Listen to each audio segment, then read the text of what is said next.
Greetings of the day students. आज हम लोग कॉम्प्लेक्स नंबर के सेकेंड पार्ट लेक्चर में देख रहे हैं यहाँ पर कुछ प्रॉपर्टीज़। मेनली हम लोग फोकस करने जा रहे हैं यहाँ पे कॉन्जुगेट और मॉडुलस की प्रॉपर्टीज़ में। तो सबसे पहले एक इम्पॉर्टेंट नोट है जो यहाँ पर लिखा हुआ है, वो बहुत इम्पॉर्टेंट है हमें जानना। ठीक है, तो नोट क्या है आप देखिए कि अगर कभी आपको रूट ए इंटू रूट बी दिया गया है तो आप रूट ए बी कब लिख सकते हैं। ठीक है, तो रूट ए इंटू रूट बी अगर दिया है तो रूट ए बी कब लिख सकते हैं, ये तभी लिख सकते हैं अभी दिया गया if and only if at least one of a and b is non negative. इसका मतलब कि अगर मान लीजिए रूट 3 इंटू रूट 4 दिया है तो आप रूट 12 लिख सकते हैं बिकॉज दोनों ही पॉजिटिव नंबर है। ठीक है, लेकिन अगर हमें दिया गया कि रूट 3 इंटू रूट ऑफ -4 तो इसको हम लोग रूट -12 लिख सकते हैं। ठीक है, समझ में आई बात। अगर मान लिया यहाँ पे रूट 3 है, यहाँ पे -4 है, रूट ऑफ -4 तो इसको रूट -12 लिख सकते हैं। क्यों लिख सकते हैं? बिकॉज कम से कम एक जो है पॉजिटिव होना चाहिए। लेकिन अगर दोनों नेगेटिव नंबर हों, यानी ए और बी ये दोनों ही अगर नेगेटिव नंबर हो तो रूट मान लीजिए आपको ऐसे कुछ दिया गया रूट -3 इंटू रूट -4, ये दोनों ही नेगेटिव हैं। तो इसको हम ऐसा नहीं कर सकते कि दोनों को अंदर मल्टीप्लाई कर दें -3 इंटू -4 और आंसर आ जाए हमारा रूट 12। ठीक है, तो ये गलत होगा। तो क्या सही होगा? सही ये होगा, देखिए कि माइनस बाहर लगाएंगे अगर दोनों नेगेटिव हैं रूट के अंदर। ठीक है, दोनों रूट के अंदर अगर नेगेटिव हैं तो हम लोग बाहर माइनस लगाएंगे और रूट के अंदर दोनों का मॉड लेंगे यानी पॉजिटिव वैल्यू लेंगे। यानी इसका आंसर जो आएगा वो आएगा -√12। समझ में आया?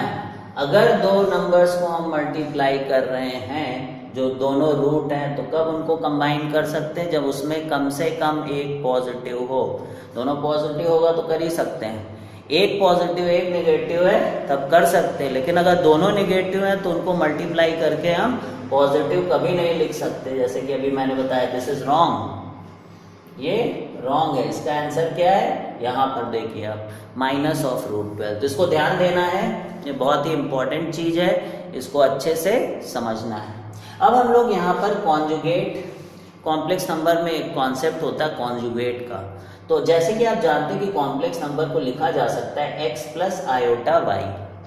ठीक है, तो जो कॉन्जुगेट होता है उसमें हम लोग i को -i से रिप्लेस करते हैं। ठीक है, तो इसको क्या लिखते हैं हम लोग? x - i/y से, तो इसको बोलते हैं z बार। क्या लिखा जाता है कॉन्जुगेट को? z बार। अगर नंबर है 3 + 4 i तो अगर हमें उसका कॉन्जुगेट चाहिए तो हम क्या लिखेंगे? 3 - 4 i, तो वो उसका कॉन्जुगेट हो जाता है। अब यहाँ पर कुछ इंपॉर्टेंट प्रॉपर्टीज है जो आप नोट करेंगे। ठीक है, और एक एक करके हम लोग देखते हैं और आप क्या करेंगे कि ये प्रॉपर्टीज आप अपने आप प्रूफ करने की कोशिश करिए। बहुत ही सिंपल है, जैसे यहाँ पर दिया गया z + z बार यानी x + i/y plus x - i/y। तो आप देख रहे हैं कि प्लस i/y और -i/y कैंसिल हो जाएगा तो 2 टाइम्स x आएगा और x क्या है? रियल पार्ट ऑफ z है। समझ गए? इसी तरीके से तो z + z bar = 2 times real part of z, इसको याद रखना है।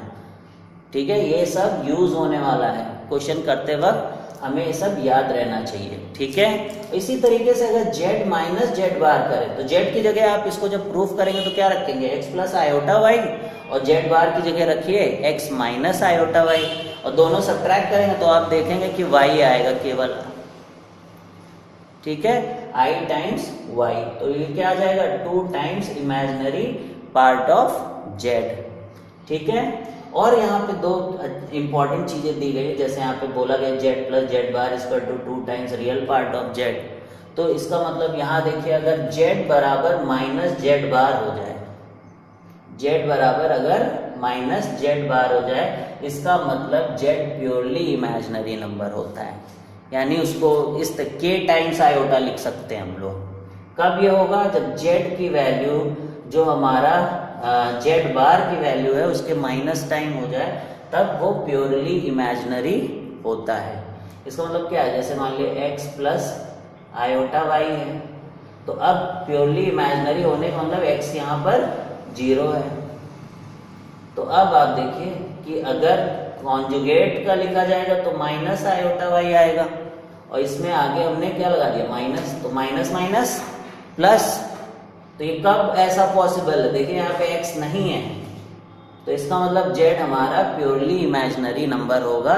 तब ये चीज, ये बहुत इंपॉर्टेंट चीजें हैं, इनको याद रखना है। ये समझने में तो बहुत आसान है, लेकिन जब क्वेश्चन करते वक्त ये हमें स्ट्राइक करने चाहिए कि हम ये लिख सकते हैं, ये लिख सकते हैं, रियल पार्ट के लिए ये लिख सकते हैं। तो ये सब बहुत अच्छे से याद रहना चाहिए। अब यहाँ दिया गया एक z is equal to Z bar, तो इसका क्या मीनिंग है कि z जो है प्योरली रियल है, क्योंकि x प्लस आयोटा वाई और x माइनस आयोटा वाई, जैसे कि यहाँ देखिए, हम इसको मैं रब कर देता हूँ, ठीक है। तो जैसे आपको दिया गया x प्लस आयोटा वाई, और ये अगर x माइनस आयोटा वाई, ये दोनों कब इक्वल हो सकते हैं? जब y 0 हो, तभी तो x इक्वल टू x होगा, नहीं तो प्लस कैसे माइनस के बराबर हो जाएगा? समझ में आ रहा है? तो ये नहीं रहेगा अगर, तभी x इक्वल टू x हो सकता है। नहीं, एक तरफ तो प्लस है और दूसरी तरफ माइनस है, तो प्लस और माइनस थोड़ी ना इक्वल होंगे।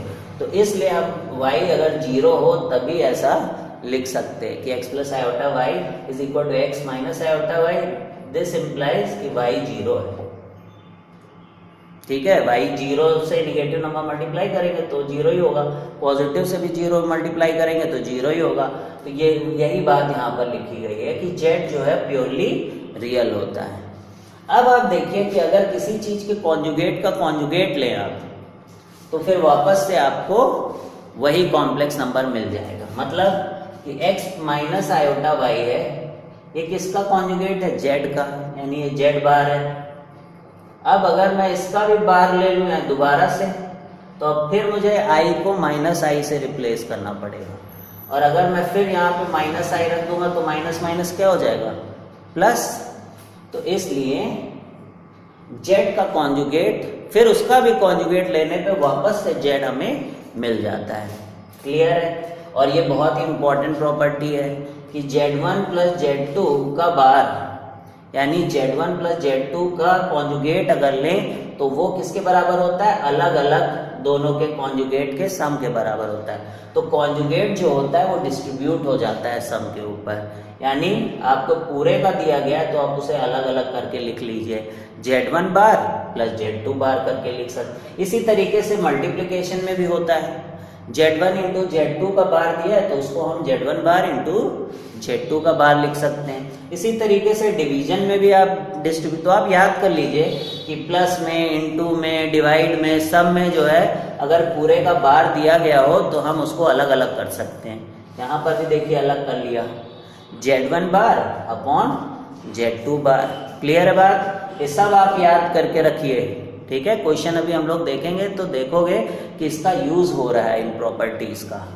अब यहाँ देखिए बहुत ही इंपॉर्टेंट प्रॉपर्टी, अगर z की पावर n दे रखा है और उसका कॉन्जुगेट लिया है तो ये पावर जो होती है ये बाहर चली जाती है, यानी z कॉन्जुगेट की पावर n, और n क्या होना चाहिए? Real number. क्लियर बात? यानी z की पावर n, तो कॉम्प्लेक्स नंबर z है वो n बार मल्टीप्लाई हो, उसके बाद उसका कॉन्जुगेट करो। उससे अच्छा कि पहले कॉन्जुगेट कर लो नंबर को और फिर उसको मल्टीप्लाई करो n बार, तो ये हो जाएगी प्रॉपर्टी। तो ये सारी प्रॉपर्टीज थी कॉन्जुगेट की। अब हम लोग जो प्रॉपर्टीज यहाँ पर देखने जा रहे हैं वो है मॉडुलस की प्रॉपर्टीज। तो मॉडुलस का क्या मतलब होता है कि किसी भी कॉम्प्लेक्स नंबर के मैग्नीट्यूड को बताता है। जैसे कि मैंने बताया था कि कॉम्प्लेक्स नंबर जो है आर्गेंट प्लेन होता है, जिसमें एक रियल एक्सिस होती है, एक इमेजिनरी एक्सिस होती है, उसके पॉइंट को रिप्रेजेंट करता है। जैसे वेक्टर में मैग्नीट्यूड होता है, ठीक है, उसी तरीके से कॉम्प्लेक्स नंबर में भी मैग्नीट्यूड होता है, और उस मैग्नीट्यूड को हम लोग मॉडुलस बोलते हैं, ठीक है। तो मॉड जेड क्या होता है? Root of x square plus y square. ठीक है, इसका मतलब क्या है कि जैसे मान लीजिए मैं इसको रब कर देता हूं, अगर मैं एक आर्गेंट प्लेन यहाँ पे बनाऊं तो ये रियल एक्सिस है, एक्स वाली एक्सिस क्या होती है, रियल एक्सिस, और ये वाई वाली होती है इमेजिनरी एक्सिस। अब मैंने अगर एक कोऑर्डिनेट लिया x, y, यहाँ पर क्या लिया x, y, इसी को हम लोग लिखते हैं x प्लस आयोटा y, इस कोऑर्डिनेट को। अब इसका ये जो root of x square plus y square है, ये यहाँ से इसकी डिस्टेंस है ओरिजिन से, 0,0 से अगर आप डिस्टेंस निकाले, देखिए दिस इज y और दिस इज x, तो आप देखिए हाइपोटेन्यूज है डिस्टेंस, तो इसका मतलब x square plus y square का अंडर रूट जो होगा वो हाइपोटेन्यूज होगा। तो x, y का जो डिस्टेंस है 0 से, उसको हम लोग मॉडुलस बोलते हैं, और ये जो प्लेन बनाया है इसको आर्गेंट प्लेन बोलते हैं। ठीक है, समझ में आया, बहुत ही ईजी है। अब हमारे लिए इतना इम्पोर्टेंट ये मॉड जेड नहीं है जितना इम्पोर्टेंट हमारे लिए मॉड जेड का स्क्वायर है, ये बहुत ही इम्पोर्टेंट है। इसमें रूट वगैरह है, वो रूट हमारे लिए इतना फायदेमंद नहीं है। ये जो हमारे लिए फॉर्मूला यहाँ पर लिखा गया या प्रॉपर्टी नंबर 1 के बारे में अगर बात करें तो ये हमें मॉडुलस और कॉन्जुगेट को जोड़ता है, यानी मॉडुलस से हम लोग कॉन्जुगेट ला सकते हैं, तो ये बहुत इंपॉर्टेंट है। z into Z bar is equal to mod Z का स्क्वायर। तो इसको अगर हम लोग देखें, z into Z bar is equal to mod Z का स्क्वायर अगर हम लोग देखें तो देखते हैं कैसे होगा। अब जैसे कि आपको निकालना है मॉड जेड का होल स्क्वायर, तो आप क्या करिए x plus iota y into x minus iota y लीजिए, दोनों मल्टीप्लाई करेंगे आप, तो a plus b into a minus b, तो a square minus b square, तो एक्स स्क्वायर माइनस आयोटा यानी आयोटा वाई का होल स्क्वायर हो जाएगा। आई का स्क्वायर क्या होता है -1, तो यहां से देखिए वही आ गया, इसका स्क्वायर मॉड जेड का square x square plus y square. तो आपने देखा कि एक था जेड और दूसरा था जेड बार, तो ये बहुत इंपॉर्टेंट है, बहुत जगह यूज होता है, मॉड जेड का square is equal to Z into Z bar. ठीक है, ये याद रखिए। इसके बाद आप अगर मॉड जेड निकालते हैं या मॉड जेड बार निकालते हैं या मॉड ऑफ माइनस जेड निकालते हैं या मॉड ऑफ माइनस जेड बार निकालते हैं, ये सब की वैल्यू सेम होती है। क्लियर है, ये आप देख सकते हैं कि जेड बार है अगर तो x कॉमा माइनस वाई वाला पॉइंट, तो x कॉमा माइनस वाई वाला पॉइंट रियल एक्सिस पे रिफ्लेक्शन होता है। ठीक है, जो कॉन्जुगेट है इसका भी डिस्टेंस आप देखेंगे कि x square plus y square है। ठीक है, इसी तरीके से माइनस जेड हमारा यानी minus x comma minus y इधर है पॉइंट, क्योंकि 4 जगह ऐसे पॉइंट हो सकते हैं जहां से डिस्टेंस इसका रिफ्लेक्शन इधर ले लिया, इसका रिफ्लेक्शन इधर ले लिया, इसका रिफ्लेक्शन इधर ले लिया, ये सारे रिफ्लेक्शन लेने पर भी जो डिस्टेंस होती है वो सेम ही रहती है ओरिजिन से। ठीक है, तो वही बात है, अगर आप इसको रिफ्लेक्शन से याद करेंगे तो याद रहेगा जेड का मॉडुलस या जेड बार का मॉडुलस या माइनस जेड का मॉडुलस या माइनस जेड बार का मॉडुलस, ये चारों ही होते हैं under root x square plus y square के। अब यहां से पॉइंट ले लीजिए, यहाँ का पॉइंट आप जानते क्या होता है माइनस एक्स कॉमा वाई, यहाँ का पॉइंट क्या होने वाला है x comma minus x comma minus y, और ये वाला पॉइंट क्या होगा एक्स कॉमा माइनस वाई। सबका डिस्टेंस आप 0 से निकालिए, सबका डिस्टेंस जो है root of x square plus y square आएगा चारों ही पॉइंट्स का, तो इसीलिए चारों इस तरीके से लिखे हैं। ठीक है, अब थर्ड पॉइंट पे आते हैं हम लोग। तो थर्ड पॉइंट यहीं से आ रहा है, अगर आपको कहीं दिया गया z1 प्लस z2 का मॉडुलस, तो आप इसके कॉन्जुगेट का भी मॉडुलस ले। अभी तो देखा हम लोगों ने कि कॉन्जुगेट का मॉडुलस और जो हमारा कॉम्प्लेक्स नंबर है दोनों का ही सेम होता है मॉडुलस, तो वही प्रॉपर्टी है जो इस 2 के टर्म्स में लिखी गई है। अब मल्टीप्लाई में देखिए कि मॉडुलस कैसे काम करता है। अगर z1 इंटू z2 का मॉडुलस दिया गया है तो आप z1 और z2 के दोनों के मॉडुलस को अलग करके मल्टीप्लाई कर सकते हैं, यानी ये रियल नंबर है ठीक है, इसकी Z1 की डिस्टेंस ओरिजिन से और Z2 की डिस्टेंस ओरिजिन से उन दोनों को मल्टीप्लाई करें तो Z1 Z2 जो पॉइंट आया है उसके डिस्टेंस ओरिजिन से सेम होगी। बहुत ही इंपॉर्टेंट चीजें हैं। अभी हम लोग इनको और भी ज्योमेट्रिकल इंटरप्रिटेशंस वगैरह समझने वाले हैं। अब इसी तरीके से जैसे हम लोगों ने बोला था कि जो हमारा कॉन्जुगेट है डिस्ट्रीब्यूट हो जाता है, उसी तरह डिवाइड में हमारा जो मॉडुलस है वो भी डिस्ट्रीब्यूट हो जाता है। Modulus of Z1 upon modulus of Z2 में अलग अलग हो जाएगा। तो जैसे अभी देखा तो कॉन्जुगेट में कि Z की पावर n का मॉडुलस लो या मॉडुलस Z लेके उसकी पावर n कर दो। तो ये सब बहुत ही इंटरेस्टिंग है और ये सब हमें याद रहना चाहिए। और यहाँ पे यह ध्यान रखिए, ये बहुत इंपॉर्टेंट प्रॉपर्टी कि n जो है हमेशा रियल नंबर होना चाहिए। यहाँ पे अगर कहीं कॉम्प्लेक्स नंबर दिया है तब ये नहीं हो पाएगा, ठीक है। और फिर उसके बाद हम लोग देखते हैं, मान लीजिए कि कॉम्प्लेक्स नंबर दिया गया है Z1 प्लस Z2 और उसका स्क्वायर करना है, तो वहां पे हम लोग अपना जो a प्लस बी का होल स्क्वायर वाला फॉर्मूला है वो लगा सकते हैं। लेकिन अगर मॉडुलस का स्क्वायर दिया गया है, Z1 प्लस Z2 का मॉडुलस का स्क्वायर अगर दिया गया है तो वहां पर हम लोग अपने a प्लस बी के होल स्क्वायर का फॉर्मूला बिल्कुल नहीं लगा सकते। समझ में आया? अब इसको हम लोग किससे करेंगे? इससे करेंगे कि मॉडुलस ऑफ z का square is equal to z into Z bar. तो यहाँ पर देखिए z की जगह क्या हो गया? Z1 प्लस Z2 और z बार की जगह क्या हो गया था? Z1 प्लस Z2 का बार। फिर आपने देखा था बार डिस्ट्रीब्यूट हो जाता है तो Z1 बार प्लस Z2 का बार हो गया। अब इनको मल्टीप्लाई कर लीजिए आप, Z1 इंटू Z1 का बार क्या हो जाएगा? जैसे z इंटू जेड बार z का स्क्वायर है मॉडुलस ऑफ z, इसी तरह Z1 इंटू Z1 का बार मॉडुलस ऑफ Z1 का स्क्वायर हो गया यहाँ पर। इसी तरह आप देखिए जब Z2 इंटू Z2 बार मल्टीप्लाई होगा तो Z2 के मॉडुलस का स्क्वायर हो जाएगा। लेकिन एक बार देखिए क्या आएगा? Z1 इंटू Z2 का बार और दूसरी बार आएगा Z2 इंटू Z1 का बार। ठीक है, अब आप अगर ध्यान से देखें तो Z1 Z2 का बार जो है वो बेसिकली इसको एक बार और अगर हम लोग यहाँ पे मॉडुलस यहाँ पे कॉन्जुगेट ले लें तो Z1 का बार बन जाएगा और Z2 बार का बार क्या हो जाएगा? Z2।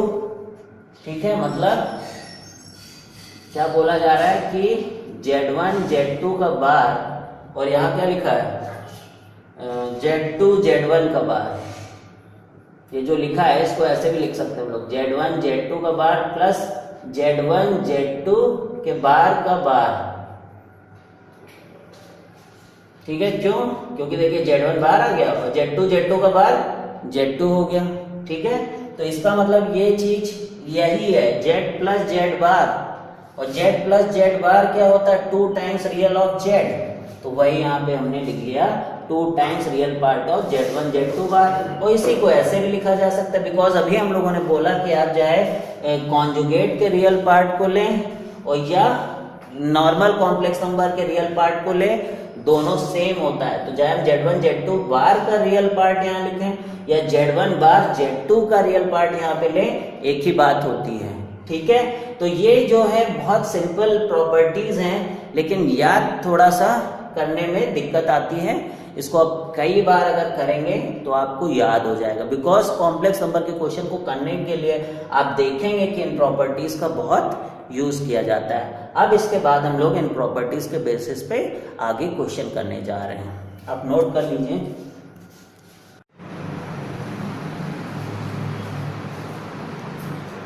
अब हम लोग ये फर्स्ट प्रॉब्लम यहाँ पे देखने जा रहे हैं। क्वेश्चन है find the least positive integer value of n for which 1 plus iota upon 1 minus iota to the power n is real.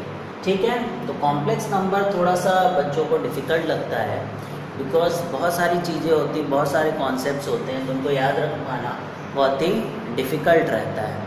तो यहाँ से हम लोग बहुत ही सिंपल प्रॉब्लम से स्टार्ट करेंगे और धीरे धीरे अपना लेवल प्रॉब्लम्स का बढ़ाएंगे।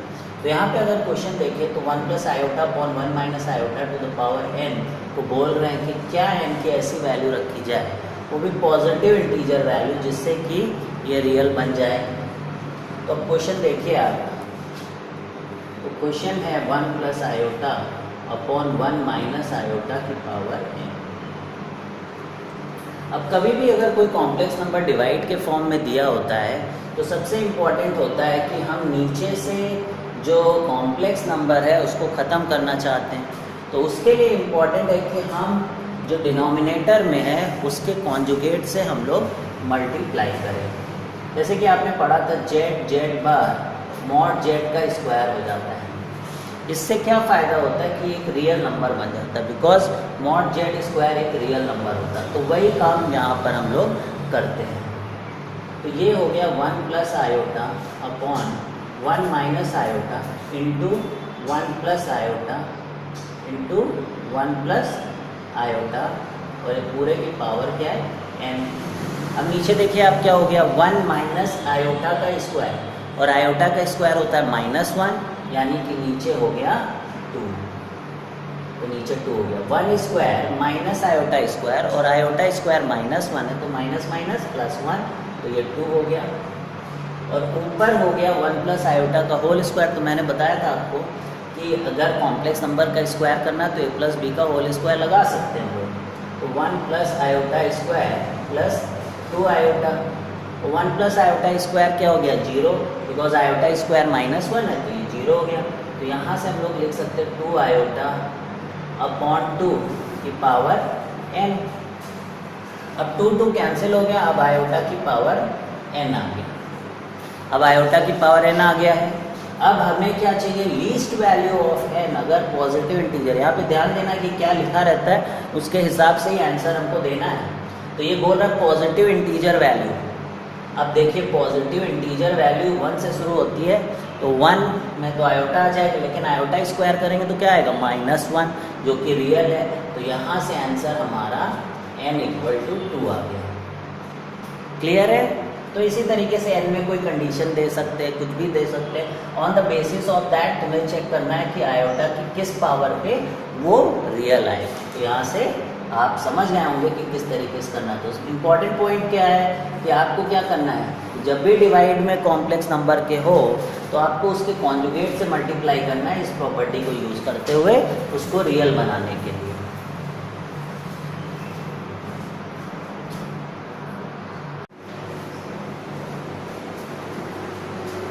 अब हम लोग ये 3 प्रॉब्लम्स देखने जा रहे हैं। यहाँ पर क्वेश्चन है 5 + 2 iota to the power 3 upon 1 minus 3 iota का स्क्वायर माइनस 5 माइनस 2 आयोटा का होल क्यूब अपॉन 1 + 3 आयोटा का होल स्क्वायर। ठीक है, तो बोला जा रहा है क्या ये प्योरली इमेजिनरी है या प्योरली रियल है या नन है। तो अगर हम लोग अपनी प्रॉपर्टीज़ को देखें तो ये अगर नंबर देखें हम लोग, जिसको अगर हम लोग जेड मान लें 5 + 2 आयोटा का whole cube upon 1 minus 3 iota का होल स्क्वायर, तो और इसको देखें अगर हम लोग 5 माइनस 2 आयोटा अपॉन 1 + 3 आयोटा का होल स्क्वायर, तो आप देखेंगे कि इसका कॉन्जुगेट ये है और इसका कॉन्जुगेट ये है। तो हम लोगों ने क्या बोला था कि अगर ऐसा है Z1 Z2 का, अगर Z1/Z2 का कॉन्जुगेट अगर दिया है तो वो अलग अलग कॉन्जुगेट किया जा सकता है। ठीक है, कॉन्जुगेट अलग अलग किया जा सकता है। तो वही यहाँ पर हो रहा है। इसको हम लोग लिखें अगर 5 + 2 आयोटा का कॉन्जुगेट और ये 1 माइनस 3 आयोटा का कॉन्जुगेट, इनको अलग कर लें। तो अगर मैं इसको Z मान लूँ, बिकॉज डिवाइड करने पे जो कॉम्प्लेक्स नंबर होता है वो कॉम्प्लेक्स नंबर ही होता है। तो अगर ये Z है तो ये क्या हो जाएगा Z बार। आई थिंक आपको ये समझ में आ रहा है। प्रॉपर्टीज़ आप ध्यान दें अगर, तो पावर में भी बोला गया था कि कॉन्जुगेट अंदर रह सकता है। ठीक है, तो इसका कॉन्जुगेट लोगे तो ये आएगा, इस पूरे का मान लीजिए आपने कॉन्जुगेट लिया तो कॉन्जुगेट पावर के अंदर भी चला जाता है। तो 5 + 2i का कॉन्जुगेट 5 - 2i हो गया, 1 - 3i का कॉन्जुगेट 1 + 3i हो गया। तो बेसिकली क्या है ये Z - Z बार। और मैंने बताया था Z - Z बार क्या होता है, 2 times imaginary part of Z। ये भी प्रॉपर्टी आप पीछे जाके देख सकते हैं। तो यहाँ से आपने देखा कि कितना इजी हो गया प्रॉब्लम। केवल प्रॉपर्टी की हेल्प से हम लोगों ने बता दिया कि ये तो प्योरली इमेजिनरी होगा। ठीक है, अब हम लोग नेक्स्ट प्रॉब्लम देखते हैं। नेक्स्ट प्रॉब्लम है कि find theta if theta of course real है। लिख देता हूँ मैं, कंफ्यूजन हो जाएगा। Find theta if theta real 1 + 2 iota sin theta upon 3 + iota sin theta is purely imaginary. कई बार ऐसे क्वेश्चन भी जेईई मेंस में आए हैं, बहुत ही इजी है। अब आपको प्योरली इमेजिनरी या प्योरली रियल के लिए क्या करना पड़ेगा, सबसे पहले आप इसको डिनोमिनेटर से इसके कॉन्जुगेट से मल्टीप्लाई करें। और जब आप कॉन्जुगेट से मल्टीप्लाई करेंगे तो आप ये समझ लीजिए कि नीचे वाले की जब भी प्योरली इमेजिनरी और प्योरली रियल पूछा जाए तो नीचे वाले की ज़रूरत नहीं है, बिकॉज नीचे वाला पार्ट तो रियल ही होगा। ऊपर वाले पार्ट में हमें देखना है कि क्या आ रहा है। अगर प्योरली इमेजिनरी पूछ रहा है तो रियल पार्ट को 0 कर देंगे, और अगर प्योरली रियल बोल रहा है तो इमेजिनरी पार्ट को 0 कर देंगे। तो आप देखिए अब हम क्या करेंगे, यहाँ पर 1 + 2 आयोटा साइन थीटा को हम लोग 3 - आयोटा साइन थीटा से मल्टीप्लाई करेंगे। और क्योंकि हमें प्योरली इमेजिनरी चाहिए तो हम रियल पार्ट केवल यहाँ से निकालेंगे। अब रियल पार्ट कैसे निकलता है, real into real and imaginary into imaginary. तो देखिए रियल इंटू रियल यानी 3 आएगा, और imaginary into imaginary 2 sine theta into minus sine theta, तो -2 साइन स्क्वायर थीटा प्लस और माइनस आयोटा स्क्वायर क्या हो जाएगा प्लस। तो ये आएगा रियल पार्ट इसका, और नीचे भी रियल होगा। लेकिन 3 + 2 साइन स्क्वायर थीटा कभी 0 होगा क्या, कभी 0 हो सकता है। Sine square theta minus sine theta -1 से +1 होता है, साइन स्क्वायर थीटा 0 से 1 होता है। 3 ऑलरेडी बड़ा है, तो 3 प्लस ये कुछ सबसे बड़ी वैल्यू इसकी जो आएगी वो आएगी 2, तो 3 + 2 जो है 5 होगा, और सबसे छोटी वैल्यू इसकी 0 आएगी वो 3 होगा। ये कभी 0 हो ही नहीं सकता, यानी हम लोगों का आंसर क्या होगा, नो सोल्यूशन। थीटा के लिए नो सोल्यूशन आंसर हो जाएगा। ठीक है, नोट कर लीजिए इसको कि कैसे किया गया। अगर प्योरली इमेजिनरी चाहिए तो रियल पार्ट निकाल के जो है उसको 0 कर देंगे। यहाँ पर देखा गया तो वो 0 ही नहीं हुआ। ठीक, अब ये वाला क्वेश्चन देखते हैं, इसमें भी प्रॉपर्टी लगाएंगे हम लोग, जैसे कि हमें प्रॉपर्टी थोड़ा सा रिवाइज होती जाए। तो इस प्रॉब्लम को अगर देखें हम लोग तो ये क्या है, 1 + आयोटा की पावर 3 2 + 3 आयोटा का स्क्वायर अपॉन 1 + 3 आयोटा × 3 + 4 आयोटा की पावर 1/2। तो इसको करने के लिए अभी हम लोगों ने क्या पढ़ा था कि ये डिस्ट्रीब्यूट हो जाता है, जो मॉडुलस है वो क्या हो जाता है डिस्ट्रीब्यूट, यानी हम लोग इसको लिख सकते हैं 1 + आयोटा तो क्यूब, इसको अलग कर लें 2 + 3 आयोटा तो पूरे का मॉड का स्क्वायर। ठीक है, 1 + 3 आयोटा इसका मॉड, और ये हो गया 3 + 4 आयोटा उसका मॉड का रूट। अगर बाहर मॉड था तो अंदर भी मॉड कर लिया हम लोगों ने, ये इसका मॉड अंदर करके फिर स्क्वायर। जैसे हमें स्क्वायर वगैरह ना करना पड़े पावर से बचने के लिए, बिकॉज रियल नंबर हम लोग मॉड निकाल सकते हैं इजीली। तो मॉड का फिर वो रियल नंबर बन जाएगा तो उसका स्क्वायर या कोई भी पावर करना इजी होता है। जैसे कि 1 + आयोटा है, अब इसका देखिए मॉड क्या हो जाएगा x² + y² का अंडर रूट, तो ये √2 हो जाएगा। तो इसको हम लोग लिख सकते हैं √2 की पावर 3। अब ये देखिए 9, 3 का स्क्वायर क्या होगा 9, और ये 2 का स्क्वायर 4, तो √13, तो √13 का स्क्वायर बन गया। तो इजी हो गया ना, ये 9 + 1 √10 हो गया ये, और ये कितना हो गया 16 + 9 √25। ठीक है, देखिए 16 + 9 ये ऑलरेडी रूट है और उसका भी रूट हो गया ये, रूट का रूट। ठीक है, अब देखें क्या होगा, √2 का होल क्यूब हो जाएगा 2√2, और ये हो जाएगा 13, और ये कितना हो गया √5 × √2, और ये 5 का रूट, बिकॉज √25 तो 5 हो जाएगा, 5 का रूट। अब देखिए √5 × 5 5, √2 से √2 कैंसिल, तो 26/5 इसका आंसर आ गया। तो देखा कि हम लोग कैसे जो है प्रॉपर्टीज़ का यूज़ करके क्वेश्चंस कर रहे हैं।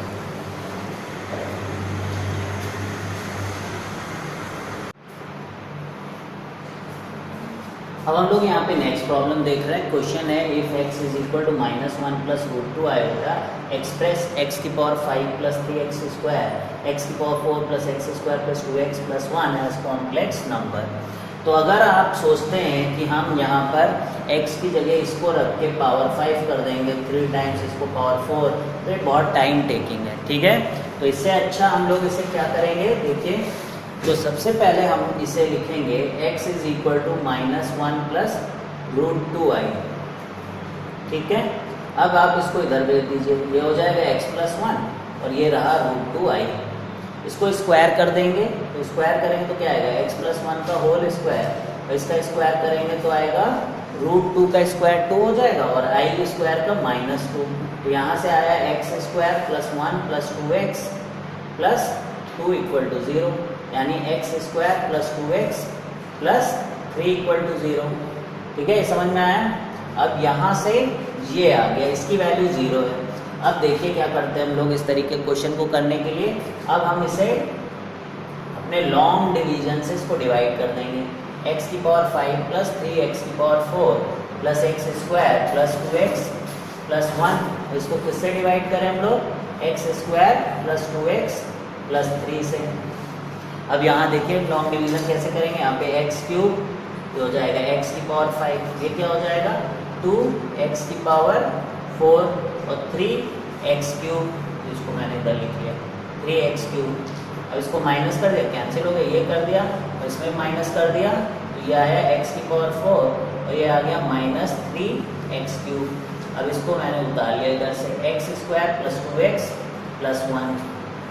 अब इसको मल्टीप्लाई किया किससे, x स्क्वायर से, तो ये हो गया x की पावर 4 और ये हो गया 2x क्यूब, ये हो गया 3x square, minus minus minus ये कैंसिल हो गया, ये हो गया -5x क्यूब और ये कितना हो गया plus -2x square plus 2x plus 1। अब इसको किससे मल्टीप्लाई करें हम लोग, -5x से, तो ये हो जाएगा -5x क्यूब और ये हो जाएगा -10x स्क्वायर, तो ये हो जाएगा -15x।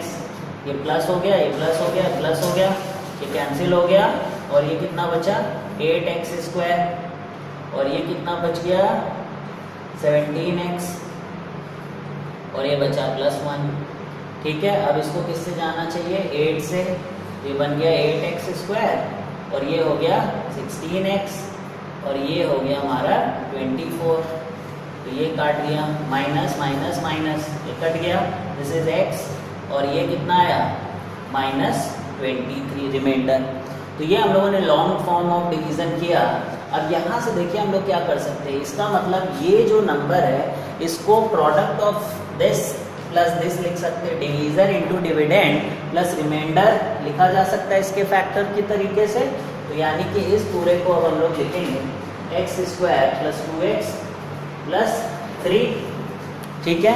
इसको मल्टीप्लाई किससे करेंगे, x cube plus x square minus 5x plus 8 और ये आ गया प्लस x माइनस 23, ठीक है। अब आप जानते हैं कि x square plus 2x plus 3 तो 0 हो गया था, तो ये 0 हो गया है पूरा 0, यानी कि फाइनली मेरे पास बचा x माइनस 23। तो इस तरीके का क्वेश्चन आए तो सबसे पहले रिमाइंडर देख लो और रिमाइंडर में ही बस हमें इस वैल्यू को x की रखना है। तो मैंने रख दिया इसकी वैल्यू -1 प्लस √2 आयोटा और -23, तो क्या आंसर आ गया -24 प्लस √2 आयोटा। ऐसा क्वेश्चन जेईई मेंस में आ सकता है, ठीक है।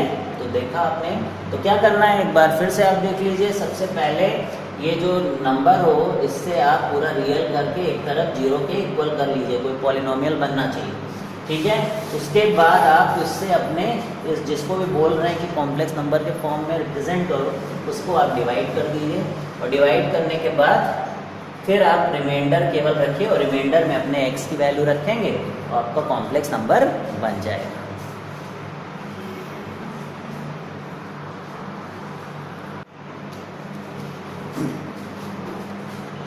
अब हम लोग यहाँ पे क्वेश्चंस देखने जा रहे हैं। क्वेश्चन है Z1, Z2, Z3, Zn are unimodular, prove that mod of Z1 plus Z2 plus Z3 plus mod of Zn is equal to mod of 1/Z1 plus 1/Z2 और इस तरीके से 1/Zn, ठीक है। तो अगर हम लोग इसे देखें इस क्वेश्चन को, तो यहाँ पर हम लोग ये प्रॉपर्टी लगा सकते हैं कि Z square mod of Z का स्क्वायर को लिखा जा सकता है जेड इंटू जेड बार।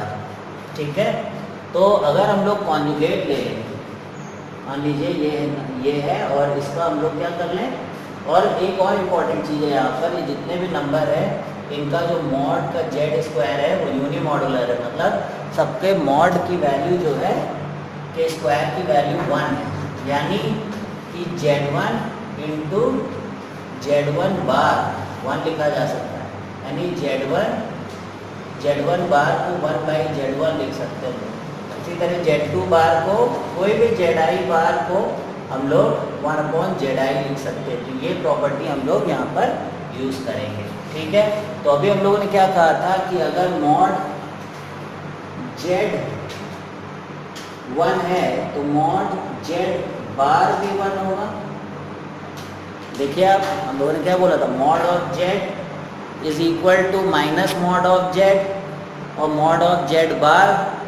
ठीक है, तो यानी मॉड Z अगर 1 है तो मॉड Z बार 1 है, तो यानी हम यहाँ से लिख सकते हैं पूरा Z1 plus Z2 plus Z3 और इस तरीके से पूरा Zn का बार भी जो है सेम होगा, ये और ये इक्वल होंगे, चाहे मैं ये लिखूँ चाहे मैं ये लिखूँ। फिर मैं इसको डिस्ट्रीब्यूट कर सकता हूँ, Z1 बार प्लस Z2 बार प्लस Z3 बार, और इस तरीके से ये Zn बार हो जाएगा। समझ में आया? Mod Z is equal to mod Z bar, वो वाली प्रॉपर्टी यूज कर रहे हैं हम लोग। और फिर हम लोगों ने कहा था कि अगर Z1 प्लस Z2 बार होता है तो उसको हम लोग डिस्ट्रीब्यूट कर सकते हैं, यानी Z1 बार प्लस Z2 बार कर सकते हैं, तो यानी हम इसे अंदर ही डिस्ट्रीब्यूट कर दे रहे बार को। अब यहाँ से देखिए आप ये वाली प्रॉपर्टी, अगर हम लोग देखें तो Z1 into Z1 bar is to 1, यानी Z1 को क्या लिख सकते हैं 1/, यानी Z1 बार को क्या लिख सकते हैं, Z1 बार को लिख सकते हैं 1/Z1। इसी तरह Z2 इंटू Z2 बार 1 है, तो Z2 बार को क्या लिख सकते हैं 1/Z2, तो यहाँ से लिख सकते हैं इसको 1/Z1 1/Z2 प्लस 1/Z3 और इस तरीके से 1/Zn। यही हमारा देखिए RHS है। ठीक है, तो एक बार फिर समझिए, अगर आप इसका मॉडुलस है तो वही उसके कॉन्जुगेट का मॉडुलस होगा, कॉन्जुगेट ले लिया, फिर कॉन्जुगेट में जो बार है उसको डिस्ट्रीब्यूट कर दिया, और एक बार डिस्ट्रीब्यूट हो गया तो ये प्रॉपर्टी यहाँ से, बिकॉज दिस वाज यूनिमॉडुलर, तो वहाँ से ये प्रॉपर्टी यूज़ करके इसे लिख दिया गया। अब ये क्वेश्चन देखते हैं हम लोग। अब इस क्वेश्चन को अगर हम लोग देखें तो यहाँ पर देखिए कि फिर से मॉड Z स्क्वायर वाली प्रॉपर्टी लगेगी, और मॉड Z स्क्वायर को क्या लिखते हैं हम लोग, Z बार। ठीक है, तो यानी कि 1 minus Z1 bar into Z2। अब इसका बार ले लें, तो Z1 बार का बार क्या होता है, Z1 प्रॉपर्टी, और ये Z2 बार, तो ये अलग हो गया। इसी तरीके से माइनस में आप देखिए, इसको लिख सकते हैं Z1 माइनस Z2 और Z1 माइनस Z2 का बार, जिसको डिस्ट्रीब्यूट कर देंगे तो हो जाएगा Z1 माइनस Z2 का बार। तो देखिए कैसे प्रॉपर्टीज हैंडी हो रही हैं यहाँ पे क्वेश्चन करने के लिए। अब इनको मल्टीप्लाई कर देंगे, 1 into 1 minus Z1 into Z2 बार, इसको मल्टीप्लाई कर दिया, ये आ गया minus Z1 bar into Z2, और इसको पहले मल्टीप्लाई किया, अब इसको मल्टीप्लाई कर रहे हैं, ये आ जाएगा Z1 इंटू Z1 बार, यानी मॉड Z1 स्क्वायर, तो Z2 इंटू Z2 बार मॉड Z2 स्क्वायर, ये आ गया। अब यहाँ मल्टीप्लाई कर लेते हैं अंदर, Z1 इंटू Z1 बार Z1 का स्क्वायर हो जाएगा, माइनस Z1 इंटू Z2 बार हो जाएगा, माइनस Z2 इंटू Z1 बार हो जाएगा, और ये Z2 का स्क्वायर हो जाएगा। क्यों? क्योंकि Z2 इंटू Z2 बार है। अब तक तो ये याद हो गया होगा आपको। अब मैं इस माइनस को अंदर भेज दूँ तो ये माइनस हो जाएगा, प्लस हो जाएगा, प्लस हो जाएगा, और ये माइनस हो जाएगा, पूरे माइनस को अंदर भेज दिया। अब देखिए कुछ कट रहा है क्या यहाँ पर, तो अगर हम लोग देखें तो Z1 Z2 बार कैंसिल हो गया, minus Z1 bar into Z2 ये भी कैंसिल हो गया। अब बच क्या रहा है, 1 minus mod Z1 square plus Z1 का स्क्वायर और Z2 का स्क्वायर और माइनस मॉड Z2 का स्क्वायर। यहाँ से मॉड अगर माइनस Z2 स्क्वायर कॉमन ले लें, 1 माइनस Z1 का स्क्वायर, इसको एक ब्रैकेट में रख लें, तो यहाँ पे से माइनस Z2 बार को कॉमन ले लें, तो ये आ जाएगा 1 माइनस ले लिया कॉमन, तो 1 माइनस Z1 का बार, Z1 का स्क्वायर। अभी देखिए ये भी 1 माइनस Z1 स्क्वायर कॉमन ले लो, इधर लिख लेता हूँ 1 माइनस Z1 का स्क्वायर एक ब्रैकेट में, और एक ब्रैकेट में आ जाएगा 1 माइनस Z2 का स्क्वायर। तो देखा वही प्रॉपर्टी हम लोग लगा रहे हैं कि Z into Z bar is equal to z square. तो आपने देखा कि ये भी क्वेश्चन हो गया।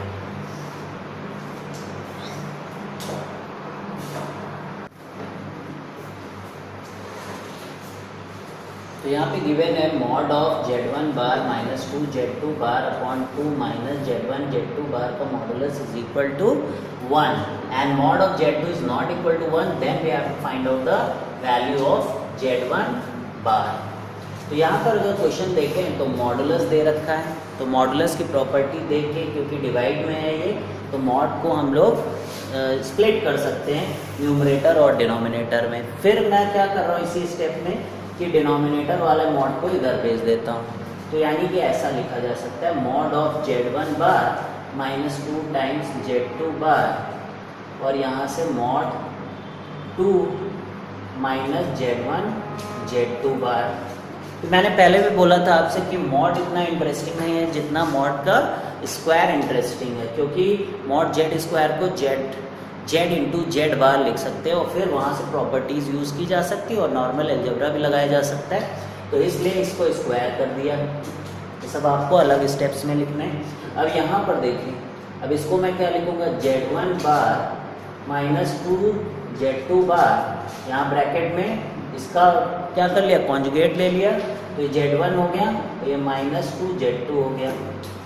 ठीक है, इसी तरीके से इसके साथ किया, तो एक ब्रैकेट में लिखा गया 2 Z1 Z2 बार, तो नेक्स्ट ब्रैकेट में क्या हो गया 2 minus Z1 bar into Z2।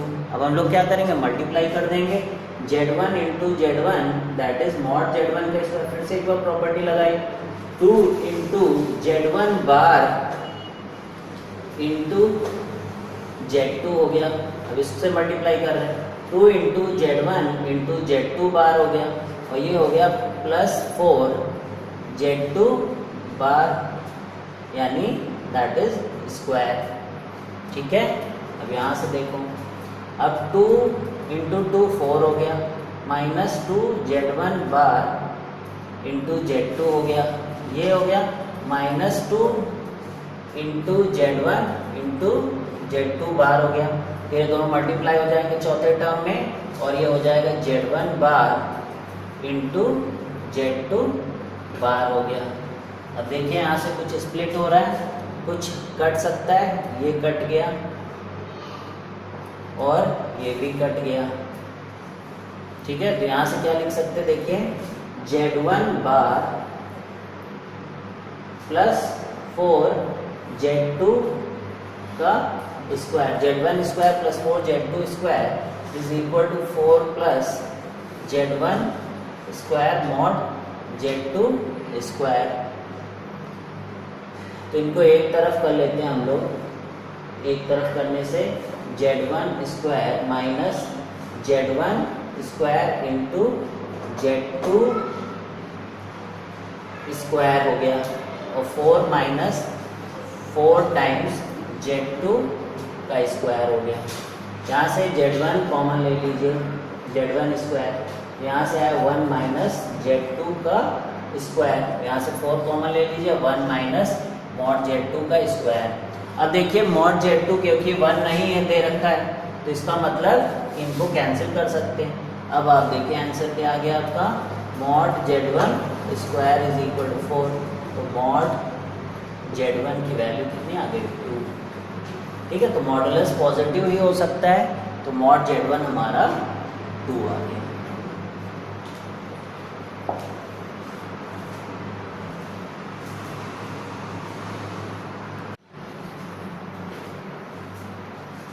अब हम लोग इस लेक्चर की लास्ट प्रॉब्लम देखने जा रहे हैं। क्वेश्चन है z is equal to z minus iota y and z की power 1/3 is equal to p plus iota q, then find the value of x/p plus y/q upon p square plus q square. तो यहाँ पे देखिए कि z जो है complex number दिया गया और यहाँ पे z सेम z है, तो यहाँ से पहले हम लोग z फाइंड आउट करेंगे जिससे कि हम इससे कंपेयर करके x और y के वैल्यू निकाल सकें, ठीक है, क्योंकि z की पावर 1/3 कोई सेंस नहीं बनता है यहाँ पर, ठीक है। तो z क्या हो जाएगा, p प्लस आयोटा q की पावर 3, यानी a प्लस b का होल क्यूब का फॉर्मूला लगाते हैं यहाँ पर, तो z हो जाएगा p cube plus iota q plus 3 iota p cube into p plus iota q, a cube plus b cube plus 3ab into a plus b, ये फॉर्मूला लगा दिया हम लोगों ने यहाँ से। तो z क्या हो गया हमारा, p क्यूब y स्क्वायर हो गया -1, तो हो गया माइनस आयोटा q क्यूब, ठीक है। अब यहाँ देखिए इसको अंदर से मल्टीप्लाई किया तो ये आ गया 3 आयोटा p स्क्वायर क्यूब और इसको अंदर भेजा तो माइनस, क्योंकि आई स्क्वायर माइनस हो जाएगा तो 3p क्यूब स्क्वायर। अब एक क्या काम किया हम लोगों ने, जो रियल है उनको एक साथ कर लिया p क्यूब और माइनस 3p क्यूब स्क्वायर, जो इमेजिनरी है उनमें से माइनस आयोटा ले लिया। माइनस आयोटा क्यों लिया, बिकॉज y वहाँ से कंपेयर करना है तो उधर भी माइनस है तो इधर भी माइनस कर लिया। इससे क्या फ़ायदा हुआ कि क्यूब यहाँ मिल गया और यहाँ पर मिल गया -3 टाइम्स p स्क्वायर क्यूब, ठीक है। एक बार देख लीजिए सब सही किया गया, आई क्यूब हो जाता है माइनस आई, तो ये हो गया, फिर मल्टीप्लाई किया गया 3i p स्क्वायर क्यूब और -3 आयोटा स्क्वायर था तो ये माइनस आ गया p क्यू स्क्वायर, ठीक है। अब इसको कंपेयर कर लेंगे x माइनस आयोटा y से, तो x की वैल्यू देखिए क्या आ गई, p cube minus 3p Q square, और y की वैल्यू क्या हो गई, ये पार्ट y है क्योंकि माइनस आई बाहर है, तो ये हो गया q cube minus 3p square cube. अब देखिए जो वैल्यू निकालनी वो है x/p प्लस y/q, तो यहाँ से x/p लाओ तो x/p क्या हो जाएगा, p square minus 3q square, good. यहाँ से q ले आओ, y/q क्या हो जाएगा, q square minus 3p square. अब इन दोनों को ऐड कर देंगे हम लोग, तो x/p प्लस y/q क्या हो जाएगा, ये q है तो देखो p square plus q square और यहाँ से है माइनस, इसको इधर लिख दो भाई, यहाँ से -2 -3 जब ऐड करेंगे तो क्या आएगा, p square plus q square, तो p square plus q square -3 times p square plus q square क्या हो जाएगा, -2 times p square plus q square. अब हमें क्या निकालना है, इसको डिवाइड करना है p स्क्वायर, इसको इधर भेज दीजिए तो नंबर क्या आ जाएगा आपका -2। तो ये कुछ प्रॉपर्टीज़ के बेसिस पे क्वेश्चन थे और कुछ सिंपल बेसिक कॉम्प्लेक्स नंबर के ऊपर हम लोगों ने प्रॉब्लम देखा।